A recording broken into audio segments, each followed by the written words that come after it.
नमस्कार दोस्तों, बुंदेलखंड के केदारनाथ में आपका स्वागत है। और अभी आप मुझे जहां पर देख पा रहे हैं, ये जटाशंकर धाम का ही एक छोटा सा हिस्सा है, मोनासैया, जहां का दृश्य मैं आप लोगों को दिखाने जा रहा हूं। तो आप मेरे पीछे ये जो है झरना देख पा रहे होंगे।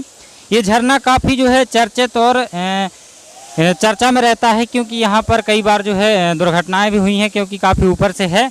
और जो है इसके बारे में कई बार प्रशासन के द्वारा भी चेतावनी बरतने को कहा गया है। बरसात के मौसम में ये झरना काफ़ी खूबसूरत लगता है। यहाँ पर इतनी सारी भीड़ आप देख पा रहे होंगे। ये जो भीड़ है बहुत ही मनोरम दृश्य का जो है आनंद लेते हैं और यहाँ पर जो है स्नान भी करते हैं और भगवान भोलेनाथ को जल भी चढ़ाते हैं। मैं आपको एक ऐसी गुफा के अंदर ले जाना चाहता हूँ जहाँ का दृश्य आप देखेंगे तो आप चौंक जाएंगे, क्योंकि ये जो गुफा है काफ़ी अंदर है, पहाड़ के नीचे है। और यहाँ पर जो है आश्रम में एक आश्रम बनाया गया है और इस आश्रम में कई महाराज जी भी रहते हैं। और यहाँ पर खाना पीने की पूरी व्यवस्था है और भगवान का जो है निवास भी है। तो सारी चीज़ें मैं आपको दिखाऊंगा और डिस्कस करूंगा। तो आइए चलते हैं उस गुफा में, जिसे मोनासैया कहा जाता है। तो आइए, मैं गुफा के अंदर प्रवेश कर चुका हूँ और देखिए यहाँ पर पानी का जो है कितना मनोरम दृश्य है। आप यहाँ एक कुंड देख पा रहे होंगे। इस कुंड में जो है पानी किस तरीके से आता है, ये पानी ऑटोमेटिकली पहाड़ के द्वारा जो है अपने आप जो है आता रहता है। इसके बाद मैं आपको पूरी गुफा का दृश्य अगर दिखा दूं तो ये काफ़ी जो है पुराना है। इस गुफा में कई महाराज जी भी रहते हैं। यहाँ पर उनके रहने खाने की पूरी व्यवस्था है और महाराज जी से भी बात करेंगे, यहाँ के लोगों से भी बात करेंगे कि यहाँ रहते हैं तो उनको किन प्रकार की समस्याएँ होती हैं, सभी के बारे में बात करेंगे। तो महाराज जी, आपको यहाँ कितने समय हो गया है? कम से कम 30-35 साल। महाराज जी को अकेले का समय हो गया है 30-35 साल। 30-35 साल में यहाँ आपको कई कुछ थोड़ी बहुत दुर्घटनाएं देखने को मिली? दुर्घटना तो जी हमारे लिए कई है। एक बार आदमी ऊपर से नीचे गिर गया था और फिर दूसरी बार दुर्घटना तो ऐसी वो कोई दुर्घटना, एक बार लड़ाई हो गई थी, पता नहीं किसी ने गाड़ियों के शीशे से तोड़ दिए थे। तो रोकथाम के लिए यहाँ कोई उपाय नहीं होता? नहीं, रोकथाम के लिए कभी कभी हम पुलिस को फ़ोन करते हैं जब आ जाती है। अच्छा, प्रशासन आती है। तो दोस्तों, प्रशासन के द्वारा कई बार चेतावनी भी दी जाती है कि यहाँ लोग सुरक्षित तरीके से आएँ और गुफा के दर्शन करें, भगवान के दर्शन करें और झरना के जो है आनंद लें। लेकिन कई बार जो है उपद्रव हो जाते हैं, तो इस वजह से दुर्घटना हो जाती है। एक ही मांग है श्रीमान जी उससे प्रशासन से कि श्रीमान जी हमारे लिए लाइट और रोड की हमें बहुत कृपा करें बहुत ज़्यादा। सभी से निवेदन है कि हमारे लिए रोड और लाइट की कृपा ज़्यादा करें। तो दोस्तों, महाराज जी की एक मांग है, यदि आप ये वीडियो देख पा रहे हैं तो वीडियो को सभी प्लेटफॉर्म पर, सोशल मीडिया हो, फेसबुक हो, व्हाट्सअप हो, इंस्टाग्राम हो, यूट्यूब हो, कोई भी हो, सभी जगह आप शेयर करें। महाराज जी की मांग है कि यहाँ पर आने जाने की जो भी व्यवस्था हो, रोड हो, सड़क हो, जिस तरीके से व्यवस्था हो पाए वो सरकार के द्वारा ये व्यवस्था कराई जाए। वन विभाग हो, मान लो केंद्र हो, राज्यसभा हो। महाराज जी का कहना है चाहे वन विभाग की टीम हो, वन विभाग सरकार हो, या फिर केंद्र सरकार हो, या फिर राज्य सरकार यानी मोहन यादव जी की सरकार हो, कोई भी सरकार हो, किसी के द्वारा इतनी व्यवस्था तो करा दी जाए कि यहाँ तक लाइट पहुँच जाए और यहाँ आने जाने की एक सुगम यातायात की सुविधा हो जाए। तो आइए दोस्तों, इनके अलावा एक महाराज जी और हैं। यहाँ कुल 3 महाराज जी हैं जिनसे हम बात करते हैं कि वो यहाँ अपना जीवन यापन कैसे करते हैं। महाराज जी, जय सिया राम। तो ये बताइए महाराज कि आपको यहाँ अपना जीवन यापन करने में कभी कोई समस्या जाती है? पहली बात हमारी सुनो, इस गुफा के अंदर कोई साधु संत पहले रुक नहीं पाते। जब से हमारे स्वामी गुरु जी का नाम था चतुरदास त्यागी, वो उनने डेरा डालो तो इस भूमि को जगाया और किसी के द्वारे मांगने भी नहीं गए और ना आज जाते हैं।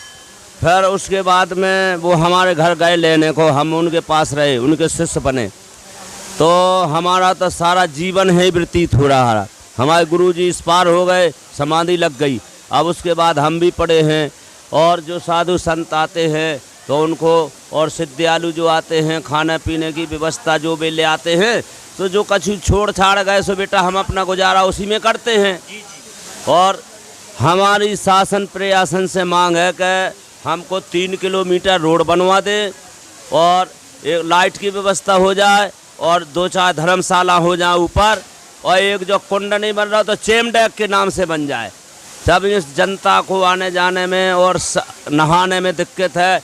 यहाँ जय जंतु और पक्षी भी पानी पिएंगे, गौ माता भी पानी पिएंगे, जानवर अनेक हैं वो भी पानी पिएंगे। और हमको और कुछ नहीं चाहिए, केवल जो सिद्धियालु आपके वोटर हैं, शासन प्रशासन से यही मांगता है कि जो आपके वोटर हैं वो मेरे से कहते हैं कि स्वामी जी आप मांग कीजिए।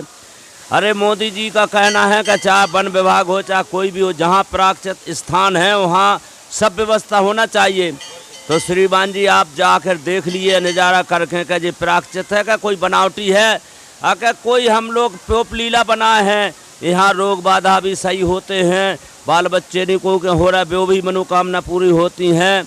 और हम लोग हर चीज़ से परेशान हैं।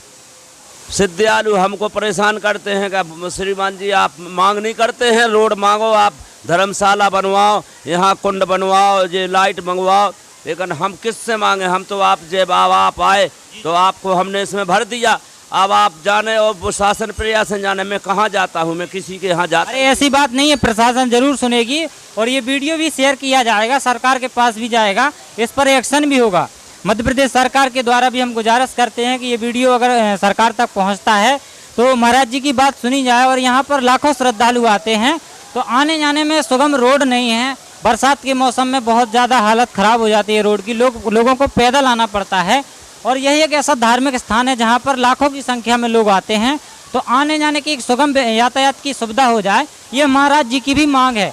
और ऊपर जो है धर्मशाला भी हो जाए ताकि लोगों को उठने बैठने की पूरी तरीके से व्यवस्था हो जाए। तो यहाँ पर मैं आपको सबसे जो है रहस्यमय चीज़ अगर आपको बताऊं तो यहाँ पर एक दीपक जो कि 12 महीने और 24 घंटे जलता रहता है, उस दीपक के बारे में मैं आपको बताऊंगा। तो आइए मैं आपको वो दीपक दिखा देता हूँ जहाँ पर 24 घंटे दीपक जो है जलता रहता है। आप यहाँ से अगर मैं कैमरामैन से कहना चाहूँगा कि वो जो है दीपक जो है दर्शकों को दिखाया जाए। दीपक देख सकते हैं दोस्तों आप, ये जो दीपक है लगभग 12 महीने और 24 घंटे जलता रहता है। इस दीपक का रहस्य ये है कि ये दीपक कभी बुझता नहीं। आपको थोड़ी थोड़ी इसकी लौ दिखाई दे रही होगी, ये जो लौ है हमेशा जलती रहती है। इसके अलावा यहाँ का जो दृश्य है बहुत ही मनोरम है। भगवान भोलेनाथ और श्री हनुमान जी महाराज का भी निवास स्थान है। यहाँ पर लोगों का जो है हर हर महादेव का नारा सुनाई दे रहा है।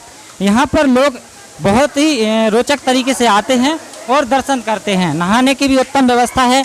बरसात के मौसम में यहाँ पर बहुत ही अच्छा लगता है क्योंकि यहाँ पर पानी का नज़ारा आप देख सकते हैं। इस तरह यहाँ का पानी अगर आप पिएंगे तो पानी बहुत ही स्वादिष्ट और बहुत ही सुंदर लगता है। यहाँ पर एक बहुत ही रहस्यमय बात यह है कि इस कुंड में जो है पानी अपने आप आता है। ये पानी जो है कहाँ से आता है इसके बारे में आप कुछ नहीं कह सकते, लेकिन पानी अपने आप आता रहता है। ये पानी हमेशा बना रहता है। इसके बाद अगर हम यहाँ झरने की बात करें तो ये झरना जो है काफ़ी बड़ा है। यहाँ इस झरने से एक बच्चा भी गिर गया था जिसके बारे में प्रशासन से अपील की गई थी कि यहाँ पर जो भी लोग आएँ बहुत ही सुरक्षित तरीके से यहाँ अपना ध्यान रखें।